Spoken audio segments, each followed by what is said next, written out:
সর্বপ্রথম যেটা বলা, স্যার অনেক ভালো একজন মানুষ, অনেক ভালো মনের একজন মানুষ, আর খুব সুন্দর করে নোট করে দেয়। তো স্যারের নোটগুলা আমার জন্য খুবই উপকারী ছিল। যখন আমি একদম বই পড়ার টাইম পেতাম না, আমি শুধু নোটগুলা রিভাইজ দিয়ে যেতাম। একদম প্রথম থেকেই বলতে গেলে স্যারের ব্যবহারটা এত ভালো ছিল, একদম মানে এত নরম ভাবে আমাদের সাথে কথা বলতো, প্লাস কোনো কিছু বুঝতে না পারলে খুব ইজিলি আর ফ্রেন্ডলি বুঝাই দিত সবকিছু। আমার দেখা পরিশ্রমী একজন মানুষ হলো শামীম স্যার। এত পরিশ্রম আমি কাউকে করতে দেখিনি, মানে আমাদের নিজের ডিউটি শেষ করে আমাদের সেই টাইমটা দিত। আসসালামু আলাইকুম, আমি ডাক্তার শামীম হোসাইন। নিশ্চয়ই তোমরা সবাই চিনো, কারণ তোমাদের অনেকদিন যাবত ক্লাস নিচ্ছি। নিশ্চয়ই তোমরা জানো এমবিবিএস অ্যাডমিশন শেষ হয়েছে কিছুদিন আগে, রেজাল্টও প্রকাশিত হয়েছে। প্রতি বছরেই আমাদের একটা বিশেষ আশার জায়গা থাকে, আমাদের ছাত্রছাত্রীরা কেউ না কেউ চান্স পাবে। কিন্তু সবচেয়ে বড় সুখবর হলো এবার সবচেয়ে বেশি চান্স পেয়েছে আমারই ছাত্রছাত্রীদের মধ্য থেকে। আমি সর্বমোট 6জন ছাত্রী খবর পেয়েছি, 6জন চান্স পেয়েছে। একজন ঢাকা মেডিকেলে আজ চান্স পেয়েছে, বাকিরা অন্যান্য জায়গায় চান্স পেয়েছে। সবাই ব্যস্ত থাকার কারণে দুজনকে উপস্থিত করতে পেরেছি। আমি চেষ্টা করবো আরো সবার মুখ থেকে কিছু কথা তোমাদের সামনে তুলে ধরার জন্য, যাতে তোমাদের উপকার হয়। সর্বপ্রথম আমরা সেই দুজন শিক্ষার্থীদের শুভেচ্ছা জানাই জোরে করতালি দেওয়ার মাধ্যমে। ওরা দীর্ঘ একটা সংগ্রাম করেছে। তোমরা যেখানে বসে আছো এখানে বসেই ওরা স্টাডি করেছে একটা বিশেষ স্বপ্ন নিয়ে। নিশ্চয়ই তোমাদের কোনো না কোনো স্বপ্ন আছে, ডাক্তার হব, ইঞ্জিনিয়ার হব, অথবা কোথাও না কোথাও চান্স পাবো। একটা একটা একটা স্বপ্ন থাকেই, স্বপ্নবিহীন কোনো মানুষ চলতে পারে না। নিশ্চয়ই একটু না একটু স্বপ্ন আছে। সো সেই স্বপ্ন বাস্তবায়ন করতে হলে শুরু থেকেই শেষ পর্যন্ত কিভাবে পরিশ্রম করতে হবে, আমার ক্লাস নোটস এবং আমার এখানে স্টাডি পারপাস কিভাবে কোনটুকু কিভাবে করেছে, কিভাবে জরুরি কোনটুকু জরুরি ছিল না, সে সম্পর্কে ওরা কথা বলবে। তার আগে আমরা পরিচয় করে দেই। ও অথৈ সাহা, আর আমার এখানে ফার্স্ট ইয়ার থেকে স্টুডেন্ট ছিল, ইভেন ফার্স্ট ইয়ার না 9 থেকে ওকে আমি পড়াচ্ছি। অর্চাড সায়েন্স একাডেমিতে ছিল, এখানে আমার সাথে জয়েন ছিল এটা ফার্স্ট ইয়ার থেকে। ওর একটা শিটও এখানে আছে, তোমাদের মেবি দেখিয়েছিলাম না, আগের ব্যাচগুলোতে দেখিয়েছিলাম। শিটটির পারপাস খুব সুন্দর করে লিখতো এবং সেই শিটগুলো নোটস করে এবং সুন্দর করে পড়ার কারণেই আজকে সফলতা অর্জন করতে পেরেছে। এই টোটালি ক্রেডিটস হয়তো আমি নিচ্ছি বা টিচাররা নিচ্ছি, কিন্তু অর্জনটুকু কিন্তু ওর, সম্পূর্ণটাই ওর। তোমাদেরও যে অর্জনটা হবে সম্পূর্ণটা তোমাদেরই। যে ক্রেডিট নেক বা না নেক তার ওইটা সাময়িক, আর কিছু না। এই ক্রেডিট নিলেও আমার কিছু নাই, না নিলেও কিছু নাই, বাট অর্জনটা কিন্তু ওদের। সো আমরা আগে অথৈ সাহা ও কোথায় চান্স পেয়েছে সেটা বলবে, এবং তার আগে আমি ওকে ফুলেল শুভেচ্ছা জানাই। Thank you. আচ্ছা অথৈ, তুমি তোমার কিছু কথা ওদেরকে জানাও, মানে কিভাবে কি দিক নির্দেশনা দিতে পারো, আমার এখানে কবে জয়েন ছিলে, কিভাবে কি করেছো? আমি শামীম স্যারকে চিনি মূলত অর্চাড সায়েন্স একাডেমি থেকে। ওখানে উনি আমাদের বায়োলজি ক্লাস নিত। সর্বপ্রথম যেটা বলা, স্যার অনেক ভালো একজন মানুষ, অনেক ভালো মনের একজন মানুষ। মানে উনি সবসময় অনেক সাপোর্ট তো দিছে। আমি এখানে ফার্স্ট ইয়ার থেকে পড়তাম। বায়োলজি বইটা দেখে তোমরা হয়তো বুঝবা, বই খুললে মনে হয় সব কিছু ইম্পর্টেন্ট, কোনটা রেখে কোনটা পড়বো বা কিভাবে সাজায় লিখবো এটা কিন্তু বোঝা যায় না। বিশেষ করে সৃজনশীলগুলোতে যে কিভাবে কি লিখবো বা কিভাবে কি করব। তো স্যারের একটা মেন ভালো জিনিস কি, স্যার খুব সুন্দর করে নোট করে দেয়। তো স্যারের নোটগুলা আমার জন্য খুবই উপকারী ছিল। যখন আমি একদম বই পড়ার টাইম পেতাম না, আমি শুধু নোটগুলা রিভাইজ দিয়ে যেতাম, যে আমার কিছু তো মাথায় থাকবে। কিছু না, মূলত সৃজনশীল টপিক যদি বলো, নোট পড়লে টোটালি কাভার হয়ে যায়। 90% নোট পড়লে কাভার হয়ে যায়। আর আমি যেটা করতাম, আমি ফার্স্ট নোট পড়তাম, তারপর বইটা একবার রিভাইজ দিতাম, একবার চোখ বুলাইতাম, একবার রিডিং দিয়ে যেতাম যে আমি কিছু থেকে বাঁচছি কিনা বা আমার আর কিছু পড়তে হবে কিনা। আর স্যার তো সবসময় সাপোর্ট করতো, স্যার খুবভাবে আমাকে সাপোর্ট করতো। আমি আবার একটু কি বলবো, একটু নরম মন মাইন্ডের মানুষ, আমি অল্পতে হতাশ হয়ে যাই, আমার হতাশা অনেক বেশি থাকে, আমি ডিপ্রেশনে যাইও বেশি। আমি স্যারকে অনেক বেশি জ্বালাইছি। আমি অ্যাডমিশন টেস্টের আগেও স্যারকে জ্বালাইছি যে স্যার আমার হবে না, আমি পারবো না। স্যার শুধু বলছে যে না, তুমি পারবা, তোমাকে নিয়ে আমার আশা আছে, তুমি পারবা। আমাদের এইচএসসি প্রশ্ন তোমরা দেখে থাকবা, এইচএসসি প্রশ্ন যথেষ্ট হার্ড ছিল আমাদের বার।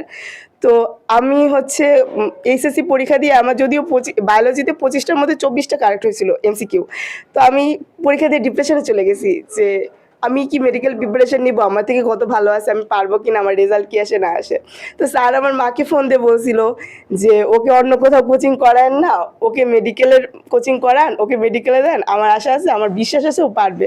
সবাই আমাকে বলছিল যে তুমি পারবা না, অনেক প্রেশার মেডিকেলে, অনেক বেশি চাপ, আসলেই অনেক চাপ, যে পারবা না, হবে না। এখন স্যার বলছে যে তোমার কি প্রেশার নেওয়ার অভ্যাস নাই, সে ছোট থেকে তুমি প্রেশার নিয়ে আসতেছো, তুমি পারবা, আমাদের তোমার প্রতি ভরসা আছে।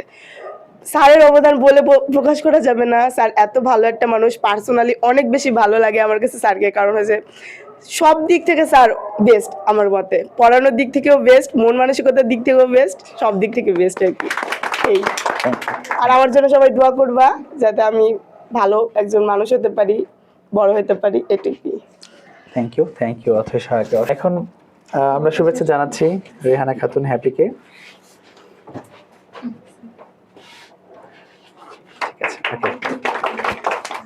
তোমাদের সামনে রেহানা খাতুন হ্যাপি, ও কোথায় চান্স পেয়েছে ফার্স্ট এটা বলবে, এবং কিভাবে তোমাদের একটু সামনে আগানোর পথ দেখাবে, কিভাবে তুমি পড়বে সে সম্পর্কে কিছু কথা বলবে। আসসালামু আলাইকুম। আমি সুনামগঞ্জ মেডিকেল কলেজে চান্স পেয়েছি।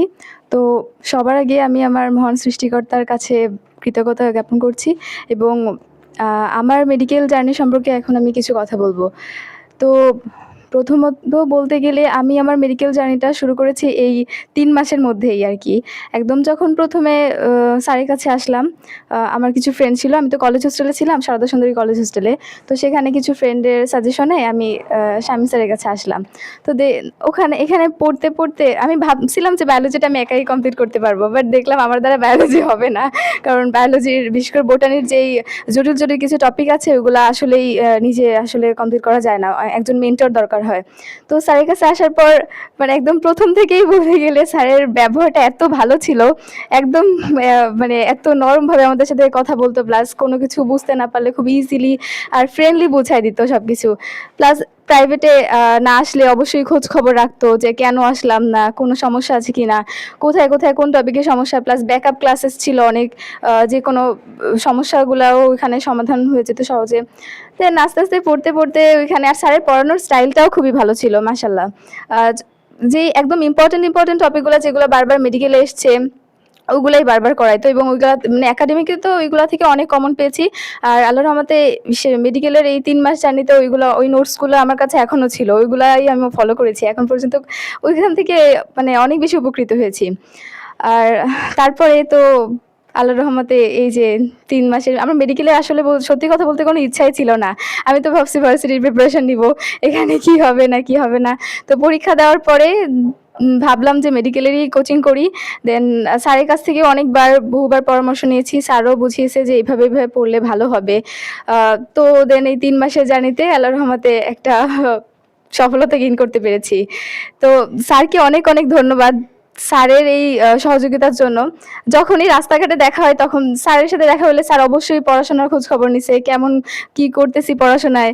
আমার কাছে আমি সবসময় আমার যে ব্যাচমেট আমি যাদের সাথে থাকি তাদেরকে বলি যে আমার দেখা পরিশ্রমী একজন মানুষ হলো শামীম স্যার। এত পরিশ্রম আমি কাউকে করতে দেখিনি। মানে আমাদের নিজের ডিউটি শেষ করে আমাদের সেই টাইমটা দিতই ঠিকঠাক মতো, এত কাজ করে হসপিটালে আমাদের পড়াইতে আসতো। আমি তো অবাক হয়ে যাইতাম, আল্লাহ এত কাজ করে এত প্রেশার নিয়ে সেদিন শেষে আমাদের পড়াইতে আসতেছে, ঠিকমতো পড়াচ্ছে, ঠিকমতো গাইডলাইন দিচ্ছে। স্যারের পড়ানোটা অনেকটা প্র্যাকটিক্যালও ছিল। আমরা যখন পড়তাম তখন তো স্যার প্রজেক্টরে মানে যেই জটিল টপিকগুলো ছিল জুলজির, ওইগুলো আমাদের দেখাইতো, মানে আরো বেশি ইজি হইতো বোঝা আমাদের জন্য। এতটুকুই, তোমরা আমার জন্য দোয়া করো আর যেন ভালো একজন ডাক্তার হইতে পারি ইনশাল্লাহ। ধন্যবাদ রেহানা খাতুন হ্যাপিকে। তোমাদের একটা কথা বলে সর্বশেষ আমি শেষ করছি। তোমাদের প্রায় বলে থাকি যে তোমাকে ফার্স্ট অফ অল ভালো একটা জায়গায় চান্স পেতে হবে। এর জন্য তোমাকে যেটুকু পরিশ্রম করা দরকার, যা করা দরকার তুমি তাই করো। এরপরে তুমি যদি না পড়ো, ধরো ছেড়ে দিলা, অনেক পরিশ্রম করেছো, 2 বছর অনেক কষ্ট করেছো, দেন তুমি 3 মাসের মেডিকেল অ্যাডমিশনের জন্য বা আদার্স অ্যাডমিশনের জন্য অনেক পরিশ্রম করেছো, এখন তোমার ভালো লাগতেছে না, তুমি পড়বা, ছেড়ে দিলা, তাহলেও কিন্তু তুমি ডাক্তার হবাই একদিন না একদিন, তাহলেও তুমি ইঞ্জিনিয়ার হবা একদিন না একদিন। কিন্তু তুমি যদি চান্স না পাও, তার আগে শ্রমটা না দাও, তাহলে কিন্তু তোমার স্বপ্ন অধরাই থেকে যাবে, সেই স্বপ্ন জীবনেও পূরণ হবে না। আগে স্বপ্ন পূরণ করো, আগে তোমার স্বপ্নে মানে নির্দিষ্ট স্থানে পৌঁছাও, তারপরে তুমি যা খুশি করতে পারো রেখো। এটাই বলছি। ধন্যবাদ সবাইকে।